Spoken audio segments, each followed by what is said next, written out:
하루에도 수백 개씩 쏟아지는 경제 뉴스들. 복잡하고 재미없고 깊이가 없어서 실망하셨습니까? 복잡한 건 쉽게, 쉬운 건 재밌게, 재밌는 건 깊게 전해드립니다. 언더스탠딩. 유튜브에서 언더스탠딩을 검색하세요. 네. 자, 어른들의 교육 방송. 예. 언더스탠딩. 네. 이제는 10만. 우리 10만 돌파하면서 거의 기득권 매체가 됐습니다. 네. 네. 실버 그거 아세요? 실버 뭘 준다면서요? 10만이 넘으면 뭐 필요 없다고 생각합니다. 주려면 주고. 뭐 하여튼 그런 것도 준답니다. 네. 네. 조중동, 한경원. 네. 언더스탠딩이죠. 네. 네. 지속 매체가 된 언더스탠딩. 예. 그래서 오늘 저희가 이제 또 이 나라 부동산 정책에 우리 또 걱정이 시작됐습니다. 매스를 또 들이대야죠. 부동산 정책은 왜 이 모양이냐 하는 이야기를 오늘 최상욱 작가님 모시고 하려고 하는데요. 별건 아니고 지난 8월 16일 8.16 부동산 대책 윤석열 정부의 첫 부동산 종합 대책이었죠. 안승찬 기자는 그때도 또 알아 누워 있었죠? 알긴 압니까? 집에서 신문으로만 봤습니다. 네. 그 정책을 엑기스만 뽑아서 거의 장어탕처럼 해드릴 겁니다. 네. 잠시 후에 최상욱 작가님 만나봅니다. 우리나라 부동산 시장의 명품 분석가. 명품 분석가. 실제로도 명품도 좋아하시고. 이날도 발표되자마자 최상욱 작가님 개인 유튜브에서는 개인 유튜브까지는 아니지만 거의 개인이 하시니까 바로 그날 분석에 들어가더군요. 바로요? 네. 그래서 그날은 일단 거기서 연습하시고 오늘 반응도 보고 다시 한번 또 업데이트도 하고 알겠습니다. 해서 여기다 이제 메인 디쉬를 깔아주신다. 그 말씀이죠? 안녕하세요. 구독자 10만 명 축하드립니다. 최상욱입니다. 제 채널도 구독, 좋아요 부탁드리겠습니다. 채널 이름이 최부심입니다. 최부심. 구독자 몇 명? 12,446명입니다. 아이고. 지금 여기 언더스탠딩 출연할 정신이 있습니까? 지금 구독자로. 집중하세요, 집중. 본인 유튜브에. 자, 그만 놀리고. 딱 오늘까지만. 오늘까지만. 저희가 너무 기뻐서 그렇습니다. 너무 기뻐서. 서러움이 많아서 그렇습니다. 10만 명 안 넘으면 방빼란 얘기를 김프로님한테 얼마나 들었습니까, 저희가? 정말. 진짜 방 뺄 뻔했습니다. 오늘 아침에 회의하는데 약간 눈빛이 달라지더군요. 이제 사람이 됐냐? 이제는 늦었다고 전해주십시오. 이제는 저희가 집 사서 나갑니다. 자, 8월 16일 부동산 대책. 제가 듣기로는 일기 신도시가 일단 부글부글 화가 나기 시작했다. 그런 얘기도 들었고 공급 대책이라고 했는데 특별한 구체성이 없다. 그 얘기는 나도 하지. 그런 얘기도 좀 있는 것 같고. 전반적으로는 이게 뭐야? 뭘 발표한 거야? 라는 반응이었다고 들었어요. 그렇습니까? 네. 다 말씀해 주신 것 같은 그런 느낌인데. 그럼 여기서 종료하나요? 일단은 정책이라는 게 사실 쉬우면서도 어려워서, 그리고 윤석열 새 정부 대통령 공약부터 인수위 이후의 발언들이라던가, 그리고 원희룡 국토부 장관 당선 이후의 여러 발언들, 또 시장 돌아가는 상황하고 좀 맞물려서 정책을 바라볼 필요가 있는 것 같습니다. 일단 원희룡 국토부 장관이 윤 정부 취임 100일 이내에 첫 번째 부동산 정책을 내겠다고 했거든요. 그래서 99일 차에 나왔습니다. 그래서 일단 100일 약속은 지켜졌는데요. 나름 100일 약속 지킨다고 한 거네요. 네네. 좀 재밌었던 거는 그 100일 그 취임사로 주택시장 안정화 됐다고 대통령이 또 발언하셔가지고 부동산 대책은 99일 날짜에 나왔는데 일단은 그런 해프닝이 한 번 있었고요. 화면 한 번만 보시면은요. 일단 저희가 주택 공급에 대해서 얘기를 하는데 주택 공급은 크게 보면은 이제 세 가지 방식이 있는 것 같습니다. 첫 번째는 신도시를 짓는 건데요. 제가 좀 해설을 적어놨는데 신도시는 택지개발이나 도시개발이나 공공주택법 같은 걸로 신시가지를 조성을 하는데 빠르게 공급할 수 있다는 장점하고 순 공급 효과가 매우 큰 장점이 있습니다. 시내에 완전히 있으니까요. 예. 집을 이제 집이 허벌판에 없었던 허벌판이 신도시를 새로 집으로 만드는 거? 바뀌니까 주택이 순증 효과가 매우 크고요. 단점은 구도심이랑 너무 멀리 떨어졌을 때는 너무 원격지가 되고 또 막 이런 교통. 연계가 떨어지니까 교통 문제가 발생할 가능성이 높다는 게 단점인 것 같고 또 난개발이라던가 아니면 개발이익이 너무 크다 보니까 비리와도 연결된다는 게 신도시의 문제인 것 같고요. 예. 구도심 정비는 윤석열 새 정부가 힘을 실었던 주택 공급의 방식인데 구도심의 가장 일반적인 방식은 구도심의 주택 용도 지역을 재정비, 재건축이나 재개발 같은 걸로 재정비를 하는 거고요. 이거는 수요가 높은 곳이니까 원래부터 공급 효과가 굉장히 크고 또 시장이 환영하는 방식이 되겠습니다. 네. 다만 단점은 절차 사업이죠. 재건축이나 재개발이 다 절차 사업이고 그러다 보니까 정부가 뭐 주도한다기보다 민간이 절차적으로 주도해야 되다 보니까 굉장히 오래 걸리고 또 이주가 발생하는데 이주를 하게 되면은 단기적으로 전월세 가격이 요동치게 되고 어디 나가서 살 데가 있어야 되고 네, 이 부분이 또 단기적인 가격 변동으로 연결이 되거든요. 예. 그리고 지금 현재 주택 관련 재건축 규제가 너무 다수다 보니까 이거를 또 풀어야 되는 과정도 쉽지만은 않고요.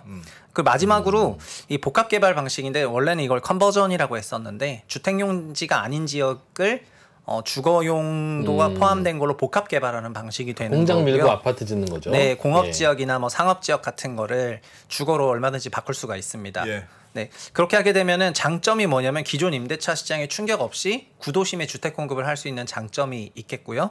단점은 그런 복합 개발할 수 있는 부지가 작다는 거죠.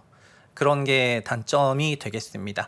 그래서 문재인 정부에서는 신도시를 밀었죠. 3기 신도시를 포함해가지고 신도시 정책을 밀었고 예. 윤석열 새 정부에서는 수요가 있는 곳에 공급하겠다고 하면서 구도심을 밀었단 말이죠. 그래서 구도심에 저희가 직관적으로 생각하는 게 재건축 재개발만 생각하지만 두 번째는 뭐 도심 복합 개발이라든가 이런 컨버전 형태의 사업들을 적극적으로 써서 수요 있는 곳에 주택 공급하겠다 이렇게 했기 때문에 이번 공급 대책의 그럼 핵심은 뭐가 돼야 될까요? 이번 공급 대책의 핵심은 자연스럽게 구도심의 구도심 주택 정책을 촉진하는 내용들이 나왔냐 예. 이게 이제 핵심이 되게 되는 거거든요. 네. 그리고 복합 개발 같은 거는 보통 관심을 갖고 있는 그런 형태의 사업은 아니었기 때문에 사실 복합 개발 쪽에서 엄청난 그 정책이 나오긴 했는데 그럼에도 불구하고 일단 재건축 재개발에 관심이 가는 상태로 이번 정책을 바라보게 된 겁니다. 그렇죠. 복합 개발 쪽에서는 중요한 게 나왔는데 사람들이 모르고 있어요? 예. 그 얘기 뒤에 듣습니까? 오늘 뭐 해드리면 될 것 같습니다. 해주세요. 네. 네네. 일단 첫 번째 재건축 그러니까 구도심 정비 관련해서 나온 정책은요. 네. 재건축 분담금이라고 이거는 재건축 초과이익 환수 제도에서 나오는 부담금이어서 조합이 더 내는 그 분담금이 아닙니다. 재건축 분담금이 예. 제초안 관련 금액인데 예. 이 제초안은 아시겠지만 2018년 1월 달부터 재시행이 되었습니다. 그래서 2018년 1월 달 2017년 12월 말까지 관리 처분을 신청하지 못한 단지들은 사실상 다 제초안에 걸렸는데 제초안 산식은 아래쪽에 산식이 있고요. 컨셉은 보시는 것처럼 준공됐을 때 주택 가액이 이게 종가고요.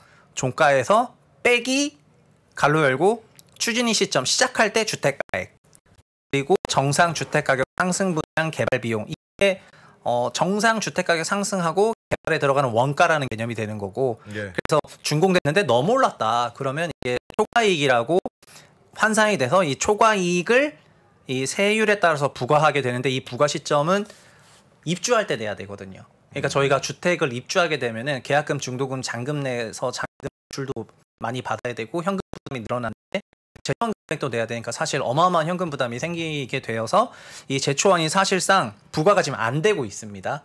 지금 새 정부 들어서도 원래 서초구에도 반포현대 아파트 같은 데는 제초안이 부과될 예정이었는데 제초안이 변할 것 같고 공약에도 변한다고 어느 정도 예고를 했었기 때문에 구청에서도 그냥 부과할 수가 없잖아요. 예. 일단 바뀌니까 나중에 바뀌면 보고 부과하겠다 약간 이런 생각이었는데 그리고 제초안이 제가 좀 잠깐 페이지 좀만 넘어가 볼게요. 재건축 관련 이 화면 한 번만 더 보여주시면요. 재건축은 이렇게 쭉 절차 사업이 되는 건데요. 제초안은 요 맨 마지막에 영향을 미치게 되어 있는 제도예요. 예. 그리고 제가 이 검은색으로 표현한 요 분양가 상한제 이거는 2019년 12월부터 시작된 분양 관련 규제이고요. 그리고 안전진단 강화는 2018년 3월부터 시작이 됐는데 이거는 초기 단계. 그러니까 이건 초기 단계 분양가 상한제는 좀 중후기 단계, 그다음에 재초안은 이제 후기 단계 그런 규제라고 생각하시면 될 것 같은데. 하여간 재건축의 걸림돌. 네, 3대 걸림돌. 까맣게 칠한 건 걸림돌. 네, 맞습니다, 맞습니다. 네, 3대 걸림돌이 이렇게 생겨 먹어 있습니다. 근데 재초안이 있는데 이 재초안을 완화해 주겠다는 게 이번 당연히 그 핵심 내용이었는데요. 보시면은 이렇게 발표를 했습니다. 세부 감면안은 9월에 발표하겠다. 이렇게 발표를 했습니다. 우리는 세부 감면안이 궁금했던 건데. 그렇죠. 그래서 그거 발표하는 줄 알고 기다렸던 건데. 그걸 100일 안에 하길래 열심히 하겠다는 뜻이구나 했는데. 그거를 9월에 한다고 하면 뭐 하러 발표하는 그래도 여기까지는 그래도 좀 첫 번째 내용이어가지고 그렇게 썩 뭐 뒤로 하네 이런 느낌은 없었어요. 이게 내용이 좀 사실 재초안이 어느 정도 나올 줄 알았는데 이런 쪽으로 할 건데 자세한 건 9월 달이야 하고 한번 티저 광고를 때렸습니다. 그래서 또 이런 쪽으로 할 거라고 하는 방향성은 방향성은 나왔어요? 방향성 여기 내용대로 개선, 부가 기준 현실화하고 실수요자 배려하고 공공기업 인센티브 집어넣어서 1세대 1주택 고령자는 상속증여 양도 등등 이렇게 하겠다. 그러니까 재초안이 지금 어떤 이슈가 있냐면은 준공될 때 재초안을 내는데 이게 주택을 처분하게 되면은 그게 비용에서 차감되게 되면서 다시 어느 정도 환입되는 효과가 있거든요. 근데 이거를 좀 인정 못하는 쪽에서는 1세대 1주택이고 장기 보유하는 경우에는 난 팔 생각이 없는데 지금 내버리면은 난 언제 환입하냐는 거 이거예요. 그러니까 1세대 1주택인 경우에는 재초안을 뭐 절반 정도 감면한다거나 아니면은 뭐 납부 유예한다거나 이런 제도가 필요하다는 얘기는 원래부터 있었어요. 그런데 이걸 다 묶어가지고 재건축 초과이익 재초안 부담금과 이 재초안법 관련된 내용은 9월달에. 그래서 일단은 구체적인 내용은 이제 나와봐야 아는 걸로. 재건축이 되면 집값이 많이 오르죠. 그죠? 상시적으로 많이 오르죠. 많이 오르죠. 많이 오르면 양도 차익이 많이 나겠죠 나중에. 그죠? 뭐 상속을 하든 어떻게 하든 언제든지 팔 거니까. 그럼 거기서 양도소득세를 그냥 물리면 차익이 환수가 되는 건데. 근데 왜 별도로 또 하냐? 는 거에 대해서는 다들 공감대는 있습니까? 그럼 지금 재초안 법에 공감대가 없다고? 일단 재초안법이 위헌 소송에 올라가기는 했는데 어쨌든 법으로 법제화가 되었고 이제 우리 사회에 도입이 된 지 이미 한참 돼가지고. 근데 이번 저 구독자 수가 좀 적다고 항상 이렇게 자신감 없게 말씀하시지는 않으셔도 됩니다. 어쨌든 재초안은 합헌입니다. 합헌이고 이번 방향에서도 보니까 조금 기준을 완화한다든가 금액을 좀 하여튼 줄이거나 말씀하셨던 대로 납부 시점을 뒤로 유예하거나 뭐 이런 방향이 들어요. 왜 이 질문을 하냐면 이게 합리적이고 상식적이다. 당연히 초과이익은 환수해야지. 양도세와는 별도로. 그러니까 보통은 우리가 인테리어 이쁘게 하고 혹은 앞에 지하철역이 나고 하면은 당연히 집값이 뻥뻥 오르잖아요. 뭐 용적률 높여주면 또 뻥 오르잖아요. 근데 용적률 고도화 환수금, 부담금, 내지는 지하철역 뭐 설치 환수금 이런 거 안 하잖아요. 그걸로 집값이 계단식으로 오르는데도 왜 오르고 나면 나중에 양도소득세를 더 낼 거니까 그거는 그렇게 하는 거야 라고 하는데 왜 재건축으로 오르는 것만 별도로 딱 부담금을 매기느냐. 여기에 대해서 납득할 수 없다 내지는 우리 사회도 납득을 잘 안 할 것이다 라는 것 때문에 이거는 바뀌어. 이건 안 바꿀 수가 없어. 말이 되냐 이게? 라고 생각하니까 계속 버티는 거지. 말 되고 합헌이고 누구에게나 다 상식적이지 라고 했다면 이것 때문에 우리 재건축 안 해 라고 할 수가 없다는 거죠. 근데 현재 재초안은 왜 부과가 안 되고 있냐면은 금액이 어마어마해가지고 현행 그 재초안법에 따른 그 부과 예정 금액들이 정말 말 그대로 너무 어마어마한 레벨이어서 부과했다가 어마어마한 후폭풍이 있을 것 같기 때문에 지금 부과를 못 하고 있는 상황이고. 그러니까 저희가 세금을 내도 좀 납득 가능한 세금을 내야 되는데 이제 말 그대로 그거 한번 부과 받으면 집 팔아야 될 정도의 그런 세금을 내야 된다면은 이제 너무 한 거긴 하잖아요. 그래서 재초안이 좀 완화될 거라고 생각을 하는 것 같습니다. 그러니까 지금 2017년이랑 2022년 시장 상황 생각해 보면은 2017년에 있었던 재초안법은 이 정도는 아니었거든요. 이제 그냥 계산해서 억대가 나면 와 어떻게 억대제 초원이 나와 막 이런 거였는데 지금은 뭐 7억도 나온다면서? 뭐 그것도 그러니까 7억이 나왔다는 거는 개발이 그러니까 초과이익이 15억이란 얘기가 되는 거잖아요. 그렇죠. 근데 그거보다 더 비싸게 나오면요? 그런 거 더 완전 하겠죠. 어마어마해지는 거잖아요. 그러면은 예. 그걸 어떻게 내요? 그래서 제초하는 완화가 될 거라는 생각을 하긴 하는데 그러니까 세율 완화랑 구간 완화랑 뭐 이런 걸 적용할 거라고 생각을 합니다. 그리고 네. 이거 자꾸 이제 이런 식으로 질문하셔가지고 제가 그 누구한테 합니까? 그럼 질문을 안승찬 기자한테 합니까? 아니면 원래 그 컨셉은 네. 그게 그 헨리 조지스트의 이론의 약간 연장선인데 이렇게 그 어떤 토지나 부동산을 직접적으로 시행이라든가 재정비라든가 어떤 사업을 해서 그래서 어떤 부가가치를 창출했을 때는 헨리 조지도 세금 부과하지 말자고 했죠. 근데 어떤 경우에만 100% 부과하자고 했냐면은 가만히 있었는데 그냥 도심 한복판에 땅 사놓고 가만히 있었더니 도시가 알아서 커지고 옆에 도로가 낮아지고 나는 그냥 아무 노동도 투여하지 않았는데 토지 가격이 올라가면 그거는 불로소득이니까 100% 징수하자고 했거든요. 그래서 이렇게 재정비 사업 열심히 한 조합 입장에서는 이렇게 열심히 일을 했는데 가만히 있어서 올라가는 쪽도 있잖아요. 난 이렇게 열심히 고생해서 했는데 그거에 대해서 초과이익을 과도하게 징수한다고 불만 섞인 소리가 나올 만한 것 같고요. 네. 다만 어쨌든 그거는 뭐 그건 그거고 이건 네. 이거기 때문에 넘어가겠습니다. 예. 두 번째는 안전진단인데요. 네. 안전진단. 예. 안전진단. 안전진단은 아까 보셨지만 안전진단부터는 좀 중요했는데 왜냐하면은 일기 신도시 같은 그런 초기 단계 재건축을 좀 속도를 높일 수 있는 게 안전진단 규제 완화거든요. 예. 그러니까 제초안이나 분양가상한제는 중후기 단계여서 이미 사업 한창 진행하고 있는 거에 적용되는 규제고 안전진단은 초창기 규제잖아요. 그리고 안전진단 관련해서는 구조 점수가 20%였다가 이게 2018년 3월에 강화가 되었습니다. 네. 2018년 3월에 강화가 되면서 통과율이 대폭 하락을 했죠. 예. 그래서 개정 전에는 3년에 56곳이 통과했는데 개정 후에는 3년에 5곳밖에 통과를 못해서 그냥 10분의 1 통과이 됐습니다. 예. 그리고 옥상옥처럼 생겼는데 건설기술연구원 같은 그런 구조 안전성 검토를 하는 그 공공기관 적정성이라는 단계가 또 도입이 돼요. 예. 그래서 그냥 바로 디딩급 나오면 하는 게 아니라 또 적정성 검토를 해야 되는데 여기 최종적으로. 예, 공공기관이다 보니까 골키퍼가 안 된다고 하면 안 되는 거지. 네. 그러니까는 이제 한 단계 더 힘들어진 거죠.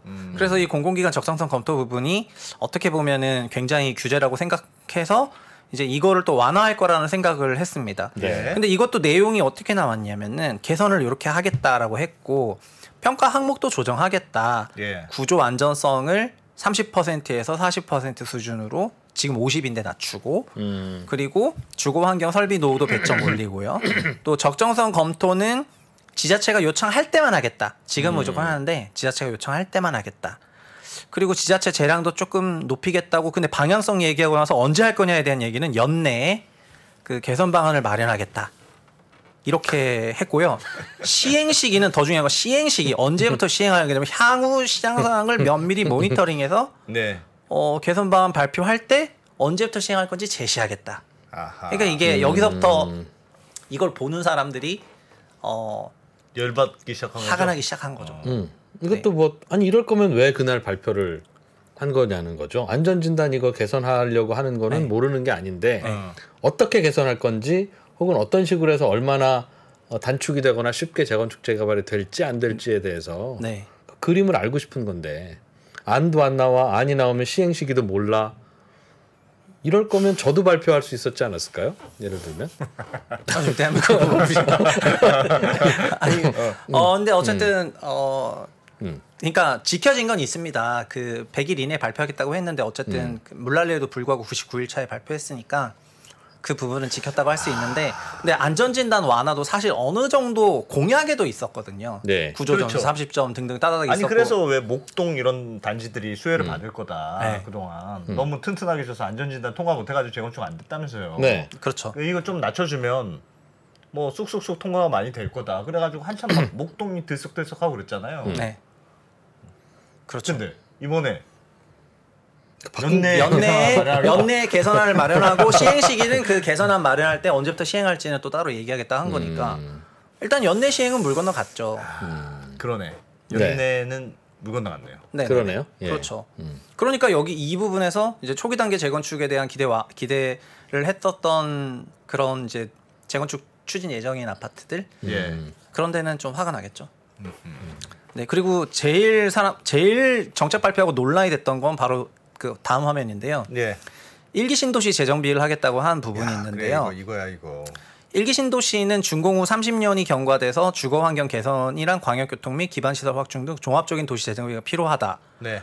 근데 개선이 이렇게 두 줄로 돼 있어요. 개선안이. 마스터. 그러니까 아까 그 안전진단이랑 제초하는 개선 내용이 다채로웠지 않습니까? 네. 시행 시점은 뒤로 있었는데, 근데 1기 신도시 재정비는 이렇게 들어간 거예요. 이게 다인 거예요. 연구 용역을 해서 도시 재창조 수준의 1기 신도시 재정비 마스터 플랜을 수립을 추진하겠다. 이걸 24년 중에. 2024년 중에 추진하겠다. 추진은 24년 하겠다는 거예요? 수립이 24년 정도에 되겠죠. 2024년도에 네, 수립이 24년 된다는 얘기입니다. 거죠. 저것도 해석의 여지가 있는데요. 제가 보니까. 아닙니다. 그건 명확합니다. 아닌데 이거는 이 이후에 청와대에서도 해명까지 했습니다. 그래, 24년에 발표한다고?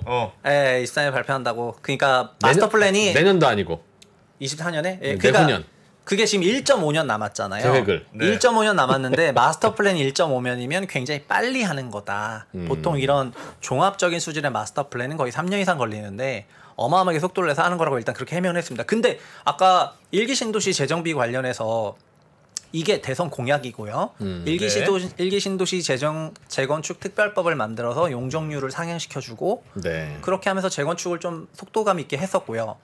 그리고 5월 3일 날 인수위가 5월 2일 날 인수위 끝나서 인수위 110대 국정과제 발표를 했을 때 그때 이 내용도 있어서 설명을 하거든요. 근데 이 당시 인수위 그 부동산 TF 팀장이셨던 신경훈 팀장이 발언을 할 때 약간 올해 되는 것 같은 그렇게 해석될 수 있는 문장으로 얘기를 하셨어요.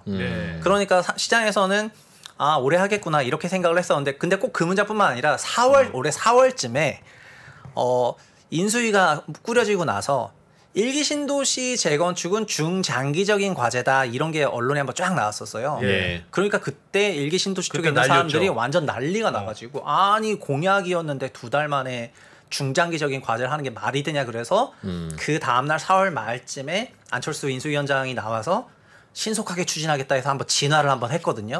하고 나서 이제 이렇게 100일 만에 정책 발표했는데 이게 이 마스터 플랜 24년에 수립한다고 하니까 이제 1기 신도시 거주하시는 분들 입장에서는 마치 2년 늦어진 것 같은 그런 느낌을 받게 되는 거죠. 그래서 이 816 부동산 정책에 어마어마한 내용들이 그러니까 굉장히 많은 분량의 정책 내용들이 담겨져 있었는데 이 한 페이지로 인해서 지금 이제 완전 불이 붙었습니다. 근데 원래 그 대선 공약 때는 주로 이제 표현들이 1기 신도시를 재정비하겠다. 속도를 내겠다. 뭐 이런 식으로 주로 이제 공약이 나왔는데 인수위 들어서면서부터 조금 분위기가 그 중장기 발언도 나오고 한번 이렇게 진화도 하긴 했습니다만 당선됐으니까. 그 이후로부터 조금 뉘앙스가 달라진 거 아니에요? 인수위 이후부터는 확실히 달라진 것 같은 느낌이던데. 네, 근데 현실적으로는 올해 마스터 플랜을 수립한다거나 하는 게 불가능하죠. 왜요? 그 설명을 좀 해주세요. 왜? 그게 불가능합니까? 왜? 아니 그래야 우리도 이해도 하고 2024년에 마스터 플랜 내놓는 것도 쉽지 않구나라는 걸 이해를 해야 그래 그럴만하죠. 우리가 좀 기다려야지 할 텐데 지금 1기 신도시는 지은 지 30년 됐잖아요. 그리고 마스터 플랜 나오면 지은 지 34년 되는 거 아닙니까? 그렇죠. 그런데 1기 신도시는 집단적으로 지어졌기 때문에 아시겠지만 집단적으로 낡아가요. 최근에 그 부동산 시장의 명저인 최상욱의 그 뭐죠? 사야 할지 팔아야 할지 거기 보면 아주 잘 나와 있는데 지을 때 한꺼번에 지었으니까 재건축도 한꺼번에 하지 않으면 이 재건축을 뭐 20년에 걸쳐서는 못 한다고요. 왜냐하면 그러면 20년 동안 하면 55년 차 아파트가 존재해야 되니까 35년에 시작해서 근데 10년 안에 1기 신도시들을 한다고 하더라도 이거를 나눠서 할 방법이 없습니다. 아시겠지만 5토막을 내서 하더라도 계속 그 거주할 곳이 없는 이 대체주택이 없는 상황 때문에 빨리 해야 된다. 지금 30년밖에 안 됐지만 1기 신도시는 빨리 해야 돼. 그래도 힘들어. 그러고 있어서 빨리 한다니까 기대해보자라고 하고 있는데 마스터 플랜 만드는데 2년 걸립니다 이러니 도대체 그 마스터 플랜이 뭔데? 아니 그걸 들어보자고. 왜 이게 아니 그러니까 정비 이거야? 기본 계획이 그냥 정비 구획만 지정하면 끝나는 게 아니고 네. 이제 도시의 기능 그러니까 저희가 이렇게 생각하시면 될 것 같은데 네. 여의도 지금 저희가 여의도에 있지 않습니까? 여의도에도 개별 아파트 재건축하겠다는 거는 쉽게 추진이 되긴 하지만은 예. 한강변 일대 재건축을 할 때는 네. 굉장히 많은 심의랑 제약 조건들이 걸리게 되어 있습니다. 경관, 교통, 환경, 그다음에 한강편에 대한 그런 미관 심의부터 시작해서 상당히 많은 제약 조건들을 그리고 또 전체적인 도시의 맥락에서 여기는 어떤 구역으로 성장시킬 건데 어떤 저희가 서울시도 예를 들면 2040 계획 같은 게 있지 않습니까? 2030에서 2040으로 바뀌면서 이 주거 지역은 어떤 식으로 바꾸는 게 좋겠다 이런 전체적인 큰 맥락에서 돌아가는데 네. 1기 신도시는 지금 그게 없는 상태예요. 그렇죠. 1기 신도시 2040, 2050 어떤 식으로 바꾸겠다는 큰 컨셉 자체가 없어요. 그러니까 완전 제로 베이스에서 뭔가 새로 시작을 해야 되는데 네. 그거를 새로 시작하고 나서 정비 계획에 대한 그 디테일한 어떤 구획에 대한 내용부터 시작해가지고 그걸 하려니 당연히 오래 걸릴 수밖에 없는 거죠. 굉장히 많은 논의들이 필요하기 때문에. 아, 그럼 마스터 플랜에는 어떤 아파트가 먼저 재건축이 되고 이 아파트에서 살던 분은 어디 가서 잠깐 사시고 이것까지도 다 정해서 오픈하겠다는 뜻일까요? 아, 그거는 이제 그 마스터 플랜 그 개별 아파트의 순서까지는 안 정해줄 건데요. 다만 1기 신도시도 네. 그 토지 용도 지역들이 다 있지 않습니까? 예. 주거용, 상업용, 공업 예. 다 용도 지역들이 있는데 그 용도 지역들을 그대로 유지할 건지 미래 도시 기능으로 생각해봤을 때 이걸 바꿔야 되는 건지 어느 밀도로 해야 되는 건지 이런 거를 다 지금부터 고민해야 되잖아요. 그렇죠. 그러니까 이게 막 어마어마하게 쉽진 않다는 거예요. 뭐 쉽진 않죠. 근데 물론. 네. 이렇게 말씀하시는 분도 있어요. 그러니까 다른 신도시에 비해서 1기 신도시는 기존의 이제 용적률도 꽤 이제 이미 많이 받아놓은 용적률로 돼 있고 이미 도시나 인프라가 이미 갖춰져 있는 도시여서 그러니까 낡은 아파트가 뭐 용적률 얼마 더 풀어줄지 모르겠습니다만 그러니까 인프라를 완전히 새로 깔을 필요는 없다는 거예요. 네. 그래서 훨씬 도시계획 자체가 좀 심플하다 딴 거에 비해서. 그러니까 예를 들면 아무것도 없는 데서 도로는 어떻게 놓고 뭐는 어떻게 놓고 지하철은 어떻게 놓고 다 세우려면 복잡하지만 1기 신도시는 어느 정도는 다 갖춰져 있는 도시들이니 낡은 집을 어떤 순서대로 어떻게 재개발할 것이냐 재건축할 것이냐만 정하면 된다. 좀 심플하다. 그래서 2년 그런데 꼭 걸려야 되냐? 재건축하는 동안 나가서 살 집이 없다. 그분들이. 나가서 살 집이 없다. 그게 제일 문제다. 그렇죠. 이미 35년이 됐으니 최소한 50년이 넘으면 안 될 거 아니겠어요. 그건 우린 그렇다고 합시다. 제발 좀 50년 넘어도 야 비는 안 쓰잖아 라고 하지는 맙시다. 인간적으로 거기에 대해서는 동의하고 50년 살 수는 있어. 그러니까 그러면 15년 남은 거예요. 30 마스터 플랜 나오고 나서 15년을 어떻게 나눠서 그 많은 것들을 합니까?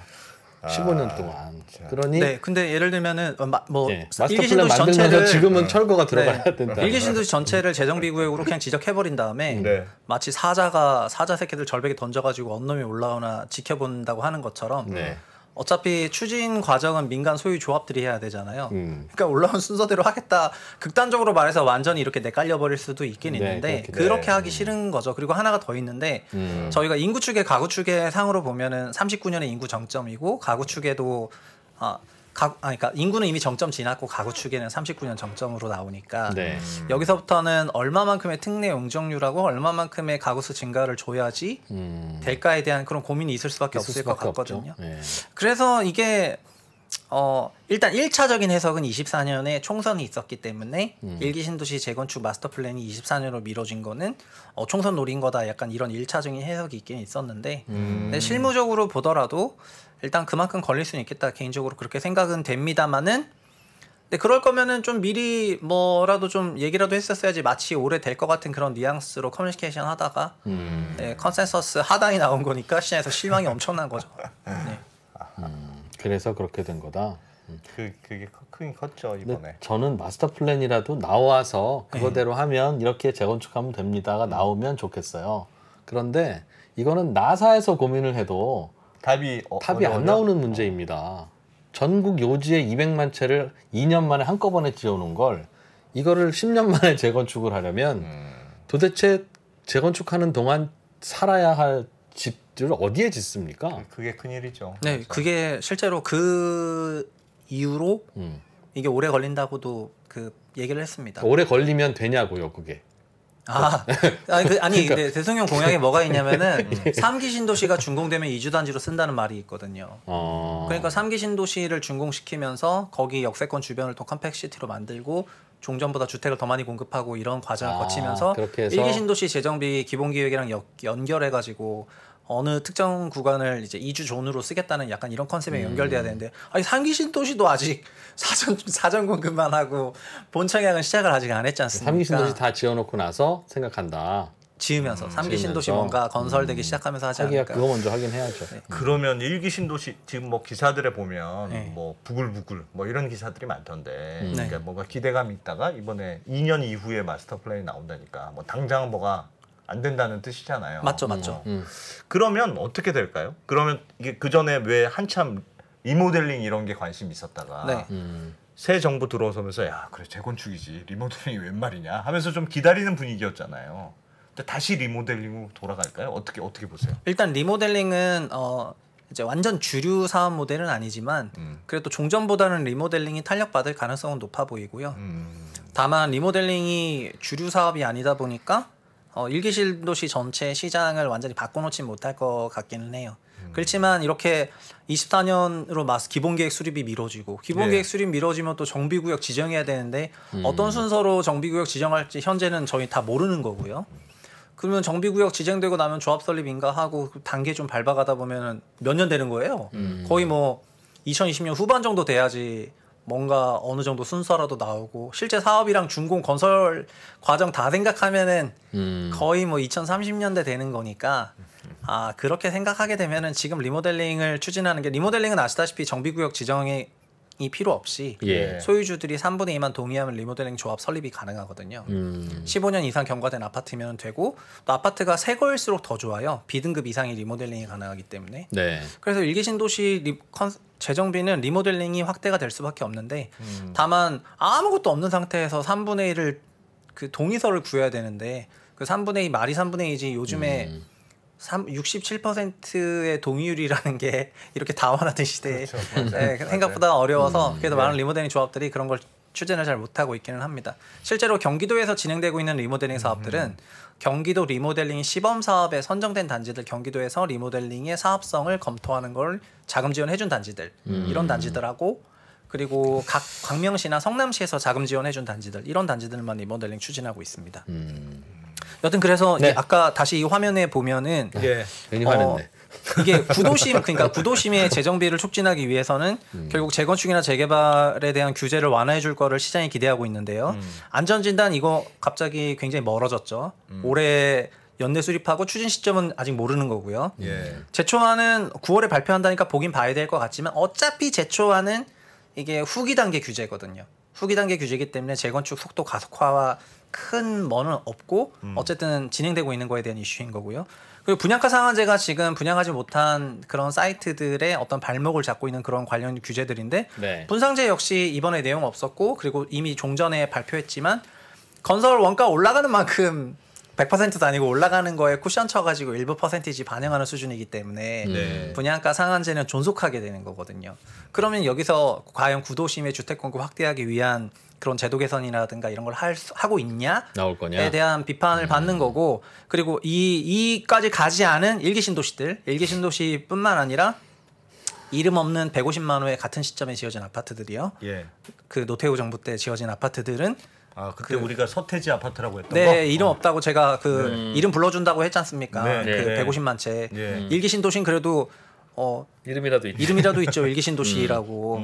그래서 이 30만 호의 1기 신도시랑 이름 없는 150만 호의 아파트들에 대해서는 아직 정비 기본계획 수립부터 시작해서 아무것도 없기 때문에 이게 또 한참 뒤로 간 거여가지고 뭐 구도심의 재정비가 과연 빨라질 수 있을까에 대해서 지금 굉장히 비판받을 수밖에 없는 상황인 것 같습니다. 야 이번에 진짜 정책 발표하고 큰일입니다. 나는 답이 없어서 이렇게 미뤄놓은 게 아닌가 싶어서 걱정이에요, 진짜.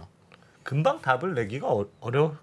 그리고 우리는 그 지금 200만 호 건설한 그 1기 신도시를 비롯한 그 얘기하고 있으나 그보다 더 한 5년 정도 먼저 앞에 지어진 형들이 또 있어요. 목동 아파트 상계동 뭐 저 노원구 있는 그 주공 아파트들은 거기는 또 그 200만 원에 포함도 안 되면서 집단으로 낡아가고 있습니다.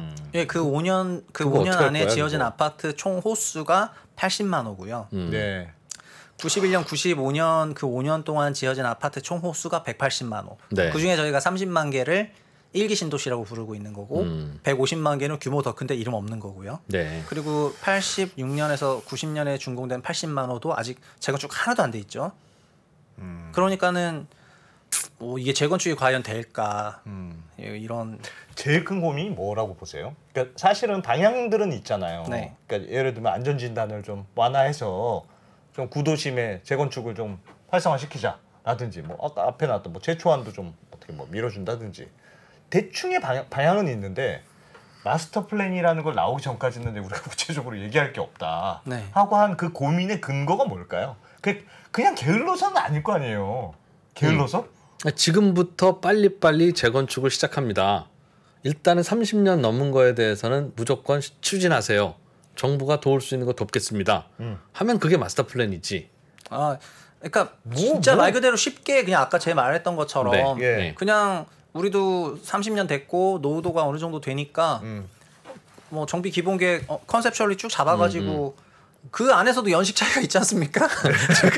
그리고 가서 노후도가 있잖아요. 네, 그러니까 이렇게 정비위원회 세울 테니까 알아서 노후된 순서로 할 거 아니에요. 예. 그러니까 좀 민간에다가 맡기겠다 이렇게 생각하면은 민간에다 맡길 수도 있을 것 같긴 한데 아마도 이게 그 자기 소재지로 끝나는 게 아니라 경기도 전체가 옆 소재지로 막 다 넘어가야 되고 막 이런 이슈들이 생기잖아요. 평촌 재건축 하게 되면 의왕으로 넘어가야 된다던가 그렇죠, 이런 일들이 그렇죠. 발생을 하니까 네, 그런 것까지 다 고려했을 때 그래서 그렇게 생각하면은 서울시 재건축은 참 그냥 뭐 알아서 재건축하면 이제 쿠션 쳐가지고 이전하고 약간 이런 게 있었는데 그렇지. 재건축이 그래서 어려운 것 같습니다. 어렵네요. 네. 그리고 멀쩡히 진행되는 사업도 얼마든지 둔촌주공 같은 사건이 발생하지 않습니까? 네. 네, 그렇게 생각해 보면은 과연 진짜 민간 재건축 사업을 저희가 공급 계획에 넣는 게 합리적이냐에 대해서 굉장히 회의적입니다. 그건 저도. 진짜 이상한 것 같아요. 그러니까 민간 이번 공급 계획에 이렇게 하면 민간이 얼마를 질 것이다라고 생각해서 5년 내 뭐 몇십만 채를 250만 채를 짓겠습니다. 그게 말이 됩니까? 그건 좀 이상하지 않습니까? 네, 저는 그 이제 안 맞다고 생각합니다. 플랜이 정확하지가 않은데 그게 어떻게 250만 채가 돼요? 근데 민간이 안 지으면 서울에서 지을 수 있는 답은 없잖아요. 서울 땅이 다 민간 땅인데 우리가 아파트는 서울에 필요하다면서요. 그러니까 안 기자님도 서울에 계속 사시는 거 아닙니까? 네. 그러니까 외곽의 신도시 아무리 지어봐야 이거는 서울 집값 낮추는 데는 도움이 안 되니 서울에 집을 지어야 되고 서울에 공급을 해야 되는데 서울에 공급할 방법은 재건축 재개발 조합들이 열심히 새 집을 짓도록 독려하는 거 말고는 없죠. 근데 뭐 너무 서울만 보셔서 그렇긴 한데 그 주택의 노후가 심한 거는 꼭 서울만은 아니고 경기도뿐만 아니라 지방 광역시도 노후도 심한 아파트는 다 심해가지고 그렇죠. 200만 원 지을 때 전국 요지에 다 지었으니까. 네. 그래서 일단 구도심의 주택 공급을 하겠다는 부분에 대해서 이제 시장에서는 좀 의구심을 갖고 있다. 그리고 불만이 굉장히 많다. 이렇게 요약할 수 있을 것 같고요. 그리고 구도심에 하나가 더 있잖아요. 컨버전. 그러니까 복합 개발 방식. 그 복합 개발 방식 하나만 보여드리고 싶은데 정책이 나오긴 했어요. 근데 이것도 그러니까 이렇게 나왔어요. 현재는 복합 개발이 공공 도심 복합 사업이 21년 이사 공급 대책으로 도입이 됐었어요. 이사 공급 대책 이제 기억이 안 나시죠? 그 구도심에 83만 6천 세대를 공급하겠다고 하면서 그 공공 도심 복합 개발 사업을 도입을 했는데 이게 주민들이 반발하고 공공 영향 한계라 해서 반발하는 건 뭐냐면 76개소에서 45개소가 3분의 2 동의를 못 하고 공공 영향 한계는 뭐냐면 사람이 너무 작다 이렇게 했거든요. 그래서 어떻게 바꾸냐면은 민간 복합 개발 사업을 도입을 하겠다는 거예요. 근데 그러면서 어쨌든 공공이 아니라 민간이 하겠다고 했기 때문에 민간에게 했다는 부분에서 상당히 혁신적이라고 할 수 있는데 여기도 이제 실행 내용은 뭐냐면 도심복합개발법을 제정하겠다. 이렇게 돼 있고 올해 12월에 그리고 제정하고 후보지 바로 공모 제한은 23년 상반기에 하겠다. 이렇게 도입을 했거든요. 그래서 이게 컨셉은 굉장히 좋지 않습니까? 뭔가 공공도심 복합개발 사업을 하니까 민간 토지 소유주 입장에서는 좀 반대하는 사람도 있었는데 이제 민간에게 아예 맡겨버리겠다고 하니까 민간 뭐 정비업체가 됐던 아니면 개발업체가 됐던 민간 복합 개발 사업을 할 수 있는 상황이 됐는데 법이 필요하다는 거죠. 그러니까 지금 종부세법도 못 바꾸고 있는데 이게 지금 도심 복합 개발법을 제정을 해가지고 내년 상반기에 시행하겠다고 하니까 여기서부터는 이제 어떤 생각이 드냐면은 아니 컨셉은 좋지만 이게 진짜 실현 가능한가 그런 생각이 조금 드는 부분이죠. 그래서 아까 제가 맨 처음에 얘기를 했을 때 구도심 정비하고 복합 개발 관련해 가지고 두 가지 사업 방식이 있다고 얘기를 했는데 이 두 가지 사업 방식 둘 다 속도를 높이지 못하게 된 그런 환경이 돼버린 것 같고요. 그러면은 250만 호 공급이든 300만 호 공급이든 결국 주택 수는 270만으로 20만 호 늘어서 발표가 됐는데 신도시 5만 호랑 나머지 15만 호 이렇게 정비 사업으로 발표가 됐는데 정비 5만 호랑 신도시 15만 호 이렇게 발표가 됐습니다. 근데 언제 하겠다는 건가 이런 의구심이 많이 드네요. 네. 그래서 좀 공허했다는 거죠 결과적으로는. 네. 공허했다. 네. 계속 이제 우리의 궁금함은 그런데 뭐가 고민이길래 이 공허할 거라고 하는 반응을 뻔히 알면서도 구체적인 걸 안 내놨을까 또는 못 내놨을까 뭐 그런 거잖아요. 아니면 그 진짜 100일 이내에 발표해야 된다는 강박이 있었을까요? 제가 뭐 장담은 사람 못하는 겁니다만 이게 마스터 플랜 나오잖아요. 나오면 야, 이렇게 할 거 왜 그때 안 하고 이제 지금까지 뭐 하고 겨우 이거 한 거야? 딱 나올 거예요. 아까도 얘기했잖아. 1기 신도시에 그런 마스터 플랜 나오면 A 아파트는 언제 이주하고 뭐 다 계획표로 만들겠다는 겁니까? 그러니까 그거 아니라고 그랬잖아요. 그게 긴지 아닌지 지금 모르는 거죠. 그러니까 그런 마스터 플랜 정부가 못 세워요. 어차피 민간이 움직여야 되는 거니까. 큰 원칙만 세우는 그러니까 거지. 민간이 할 수 있는 거 규제 없앨 거 없애고 만들 거 만들고 해서 크게 이것만 하면 되고 다 사람 머릿속에 있어요. 우주인한테 물어봐야 됩니까? 다 있는데 발표를 안 한 거라고요. 그게 왜 그러냐고요? 왜 그러냐고요? 왜 그러는 거예요? 저 잡혀가면 언더스탠딩 혼자 잘하셔야 됩니다. 알았죠? 하지 마세요. 잡혀갈지도 모르는데. 하지 마. 지금 부동산 정책을 서울에서는 오세훈 시장이 하시고 국토부에서는 원희룡 장관이 하시잖아요. 두 분은 차기 대선 주자입니다. 그렇게 부동산 시장 잘했다는 칭찬받고 대선 후보 나가서 대통령 되고 싶은 분이에요. 그러니까 이거 어떻게 잘못 건드렸다가 집값이 올라가면 인생 망친다고 생각하는 분입니다. 그러니 근데 이거를 건드리면 집값이 안 오를 수가 없어요. 그렇죠. 아니 아파트 새로 짓는데 흙이 안 묻을 수가 있습니까? 빨리빨리 해야 되고 심지어 빨리빨리 하면 빨리빨리 오르죠. 그러나 시간 얼마 없으니까 빨리빨리 해야 되는 건데 지금 일단은 집값은 소강 상태니까 이런 상황을 계속 끌다 보면 집값도 뭐 이렇게 되고 그러다가 뭔가 오르기 전엔 난 안 움직인다. 그래야 내가 집값 안정시켰다는 얘기 듣지. 그러다 보면 그 임기 안에는 잘 마무리를 하고 발표하고 또 다른 데 가실 수는 있으나 이렇게 해서 낭비한 2년 3년이 나중에는 큰 문제가 될 겁니다. 정말.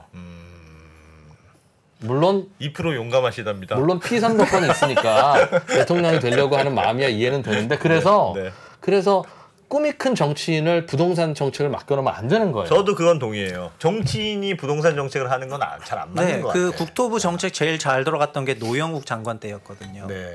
전임 노영욱 그 소위 관료 베이스로 되셨던 분이 여러 정책을 썼는데 그때 제일 잘 들어갔던 것 같아요. 제일 합리적으로.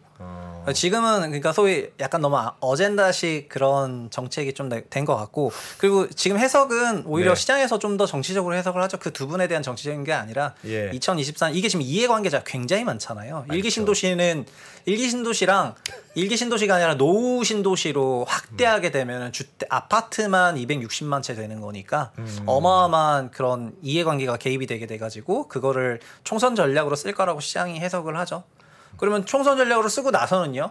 그 다음에 또 26년 대선이니까 또 영향을 미치겠지. 또 뭔가 그 다음에 또 뭔가 또 정치적으로 쓸 거라고 또 그렇게 생각을 하는 사람들도 있고 그래서 주거 부동산 관련 정책들이 이게 결국 이해 당사자가 많다 보니까 이게 표심에 영향을 주는 거가 어쩔 수 없는 부분인데 그렇게 됐다고 해석들을 할 수밖에 없는 상황인 것 같습니다. 자 이제 남은 언더스탠딩 잘 부탁합니다. 아 모르겠습니다. 저도 지금까지 사랑해 주셔서 감사합니다까지 나왔어요. 처음에 꼴랑 많이 쳐서 400명인데. 야 우리 10만 명에서 끝나는 거야. 버튼이라도 받아봤지. 난 조사 들어오면 최상욱 작가님이 이렇게 말하라고 가르쳐줬다고 할 거예요. 야 10만 전 명에서. 박세훈 작가하고만 대화합니다. 평소에 카톡으로. 네. 자, 그렇습니다. 네. 야 부동산 정책 진짜 큰 문제네 이거. 네. 뜨거운 감자 같기도 하고. 정치인들의 고민은 이해는 가요. 그러니까 손대면 막 부동산이 꿈틀댈 것 같고. 그럼요. 안 되기에는 이게 큰 문제가 날 것 같고. 그러니까 당장 안 하고 싶은 거지. 당장 자꾸 미루고 싶은 심리는 이해는. 그러니까 될 것 같은데 가서 들여다보고 조금 좀 스마트한 분이 들여다보면 아 이건 건드리면 답 안 나오는구나. 내가 그냥 나의 정치 인생을 포기하고 내가 손 걷어 붙이고 내가 욕 먹고 나가는 거든가 아니면 그냥 됐다 하든가 이해가 돼요. 저라도 답이 없어요. 네. 욕 먹으면서 올리는 수밖에 답이 없어요. 맞아요. 그리고 이게 일기 신도시 주택 시장에 좀 악재가 되고 있어가지고 그동안 일기 신도시가 3, 4월에 전체적으로 약세장일 때도 대선 이후에 3월 8일 이후에 좀 기대감으로 올랐던 시기가 있었거든요. 예. 왜냐면 공약 자체가 대놓고 일기 신도시 특별법 빡 그냥 용적률 딱 특혜주겠다고 했기 때문에 어마어마한 기대감이 있었는데 이제는 그 일기 신도시 그럼 일기 신도시 재건축 특별법은 언제 만든다는 거죠? 마스터 플랜이 24년으로 가면 모르죠. 그러니까 이게 완전히 뒤로 가버려가지고 대선 때쯤 되겠지. 아니 그래서 이게 그동안 일기 신도시의 어느 정도의 조금 하방을 잡아주는 효과가 조금 있었던 것 같은데 이런 기대감들이 이번 사태로 인해 가지고 그런 게 좀 약화되지 않았을까 싶고 시장엔 좀 더 약세로 작용하지 않을까 싶습니다. 약세로 결국은 이번 대책으로 큰 실망을 많이 했을 것이다. 네. 그리고 오늘 뉴스를 준비하지 못했지만 최근 들어서 종부세 관련해서도 이슈가 굉장히 많은 게 정부가 6월에 발표했던 종부세 완화 이게 결국 핵심은 다주택자 중과세율을 6%에서 2.7로 그 투트랙 이중세율을 이제 하나로 좀 단축시키고 집에 개수와 무관하게 종부세 개수 무관하고 가액 기준으로 가겠다고 한 것도 지금 종부세법 연내 추진이 될지 안 될지에 대한 퀘스천이 있는 상황이잖아요. 그러다 보니까는 이게 그것도 안 된다고 하면은 물론 거기에 예민한 이슈가 있는 거긴 하지만은 그럼 여기서 뭐 법 제정 같은 거요. 이 신도시 특별법 제정이나 또 주택시장에 굉장히 예민한 이슈 중에 하나가 주택임대 사업자 제도 같은 거거든요.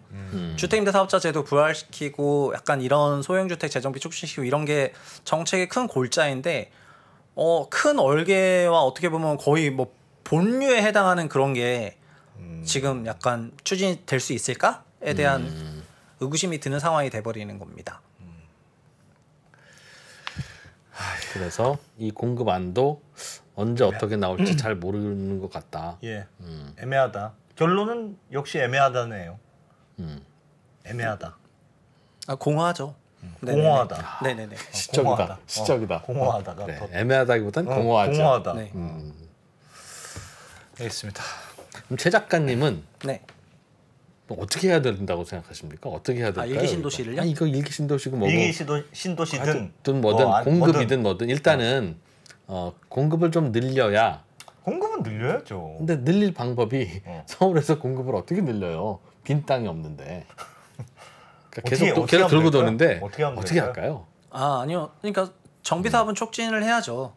정비 사업은 촉진을 해야 되는데 말씀을 드렸지만 우리나라 정비 사업은 항상 남의 돈으로 재정비를 하다 보니까 자기 돈 내서 정비하겠다는 그런 생각 컨센서스가 아예 없잖아요. 내가 내 돈 내고 내 집 고치겠다 하면은 그걸 왜 막아요? 그건 절대 막아서는 안 되는데 어떻게 하면은 그냥 일반 분양 늘려가지고 제3자 분양가로 내 집도 공짜로 고치고 싶다 이 마음이 깔려 있으니까 재정비가 어려운 거죠.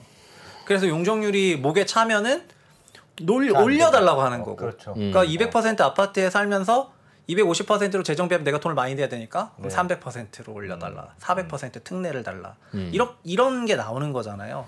그냥 내가 내 집을 장기선 충당 모아가지고 리모델링이든 재건축이든 하겠다고 이렇게 생각해야지 된다고 생각하고 어쨌든 패러다임 전환이 있긴 있어야 된다고 생각을 합니다. 계속해서 만약에 그냥 제3자의 돈으로 정비 사업을 하겠다는 그런 생각을 조합들이 오래 계속 갖고 있는다고 한다면은 뒤로 가면 갈수록 재건축 안 돼요. 안 되겠죠. 네. 안 되겠죠. 그런데 남의 돈으로 안 하면 나는 재건축을 못 하는 분들도 있겠죠. 예. 거기서부터는 추가 부담금 몇 억이 없어서 네네네. 이거 그냥 짓기만 하면 이거는 뭐 빠지는 건 알겠는데 당장 돈이 없으니 어떡하나. 뭐 네. 그냥 이렇게 살다가 갈래 하는 분들 근데 많겠죠. 그거 그러니까 일단이 있을 건데 만약에 그거를 많이 케어해 주게 되면은 노후 주택이 재정비가 되게 안 되는 그런 전체적인 불이익, 네. 불편 이런 게 더 커질 수밖에 없다고 생각이 그러겠죠. 되고 결국에는 어떻게 하더라도 주택 문제는 정치적으로 풀릴 수밖에 없을 것 같긴 한데 근데 지금 그동안 2000년대 초반까지 재건축된 아파트들이 너무 용적률이 낮아가지고 막 소위 100%대 초중반 재건축 아파트인데 일반 주거 3종 네. 이렇게 하면서 재건축이 굉장히 제3자의 돈으로 나는 분담금 하나도 없이 심지어 돈이 좀 남아버려가지고 1+1 받아버릴 정도로 이렇게 재건축이 되니까 재건축이 완전 황금알 낳는 거위라고 인식이 완전 지금까지 바뀌어버리면서 되어 있죠. 네. 그러면서 이제 지금 200% 코앞에 붙어있는 그런 단지들부터는 어마어마한 문제가 되는 건데 근데 지금 우리나라에 남아있는 건 결국에는 다 그런 거잖아요. 다 그런 거밖에 없어요 이제는. 그러니까 이제는 목동 같은 데를 제외하면은 돈 들여야 되는 거죠. 네, 이제는 다 돈 들여야 되는 것밖에 없거든요. 근데 이번에 또 둔촌주공 사태 일어나는 걸 보면서 또 어쨌든 그 오래 박혀 있는 컨센서스와 그 패러다임이 안 바뀌다 보면은 그런 게 생기는구나 또 느껴가지고. 그러니까 아파트에 땅이 많으면 남의 돈으로 짓는 거고 땅이 없으면 남의 돈으로 못 짓는 거니까 남의 돈으로 지은 사람이야 운 좋은 사람들이고 그냥 축하해 주면 되는 거고. 이제는 남의 돈을 못 지으니까 내 돈으로 지어야 되는데. 내 돈으로 지으려면 그 서로 다 이해관계가 다르니까 나는 그냥 살래. 그럴 나는 거예요, 지금 아마. 이해 그럴 거예요. 그거는 이제 합의 과정을 통해서 맞추는 거죠. 제도가 보장한 그것도 3분의 2가 동의해야 조합 설립 인가가 되는 거고 그다음에 중대한 결의 같은 거는 또 조합 총회를 열어서 진행을 하는 거기 때문에 그거는 이제 그 민주주의 절차 따라서 하는 겁니다. 그래서 이제는 재건축 아파트가 대박 나기도 어려울 거고 추진도 어려울 거고 정말 재건축을 하겠다고 하면 고맙다고 박수 쳐줘야 될 때가 올 거예요. 아마도 안 될 거예요. 그리고 이른바 어느 정도 좀 사는 동네에서나 재건축이 될 겁니다. 어떻게 해서라도 자기 부담금 낼 수 있어야 재건축이 되는데 중간중간에 돈 없는 분들 박혀있는 아파트는 그러게 못하는 거죠. 어떡합니까? 그걸 어떻게 하겠어요. 거기만 높여줄 수도 없고. 그러니 걱정입니다. 근데 이건 좀 약간 너무 아이디어란 얘기인 것 같고 네. 그냥 시장에서는 박근혜 정부를 좀 그리워하는 것 같습니다. 왜요? 박근혜 정부 때는 재건축 안전진단 대폭 완화해줬죠. 구조전수 20점으로요. 좀 화끈하게 제초안 그냥 아예 뒤로 밀어버렸죠. 제초안 아예 연기하자 이래가지고 유예시켜버리고요. 그때는 야당이 없었어요? 아니요. 이제 그때도 2014년 12월 달에 재건축 3법이라 그래서 2014년 12월에 12월 28일 국회 때 통과시켜가지고 2015년부터 시행을 했는데 그때 안전진단, 제초안 그리고 분양가 상한제까지. 야 분양가 상한제도 이거 있으니까 조합들이 사업을 잘 못하네. 이러면서 분상제도 그냥 분양가 상한제 적용하지 말자 해서 바로 자율화 시켜버렸지 않습니까? 그때는 그거였잖아요. 그 하우스푸어라는 말이 나올 정도로 부동산 폭락론이 막 득세하던 때였으니까. 네네네. 제가 거기에 확 넘어가지고 안 그래서 요즘 부동산 가격이 좀 내리고 있잖아요. 그래서 아마 이게 조금 더 하반기까지 내리고 내년도 좀 내려야 그때쯤 되면 이거 하겠습니다 하면 그래 해라. 저거 하겠습니다 하면 그거 해라. 종부세 좀 줄이겠습니다 그럼 그거 해라. 다 해라 해서 넘어가지.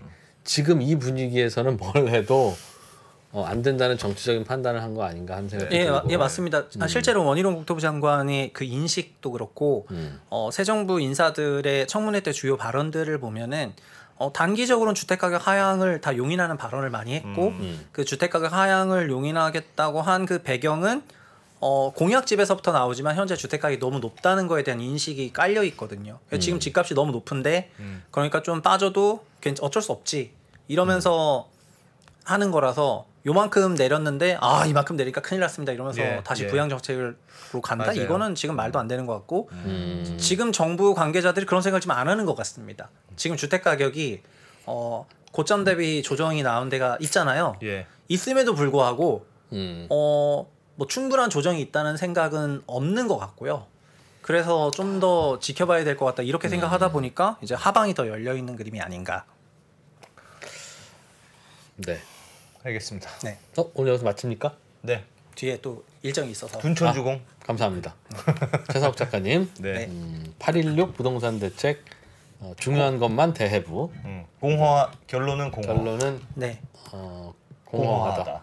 네, 공허한 주택 정책이었습니다. 공허한 이유가 궁금하다. 는 걸로. 예. 아, 속이 비어 있으니까 공허하죠. 네. 한자풀이를 해줘야 되나요?